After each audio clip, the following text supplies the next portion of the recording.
কেন গুনে খায় জানেন? কারণ আপনারা মালিকেরা সবসময় মালিককে খোঁজেন, মিস্ত্রি থেকে কোনো পরামর্শ নেন না। মালিক কিন্তু কাজ করে না।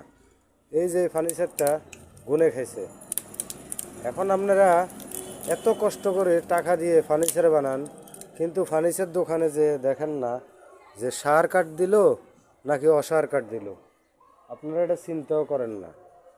এখন আইয়েন, আমরা মিস্ত্রিরা কাজ করি, কিন্তু আপনারা দোকানে এসে মালিকের নিয়ে বই চা খান, কিন্তু মিস্ত্রিকে তাকাইও দেখেন না।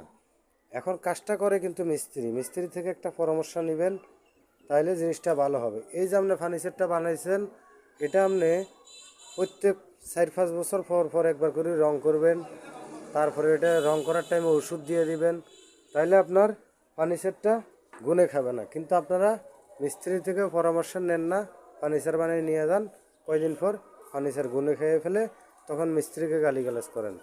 কিন্তু ওই প্রথমে তো এসে মালিকের নিয়ে বসে চা খাইছেন, আর লাস্টে গালিগালাজ করেন মিস্ত্রিকে।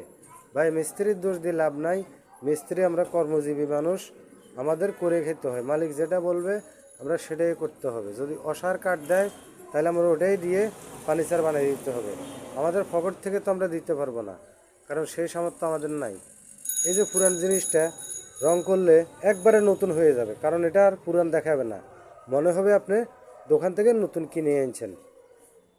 তাহলে প্রত্যেক 4-5 বছর পর পর যদি আমরা 2-3 হাজার টাকা খরচা করেন, তাহলে 20,000 টাকা জিনিসটা আপনার পুরো ভালো থাকলো। তাহলে এটা আপনার ভালো না? ভিডিওগুলো যদি ভালো লাগে তাহলে অবশ্যই শেয়ার করবেন, আপনাদের মাঝে এরকম ভিডিও আরও দিতে পারবো।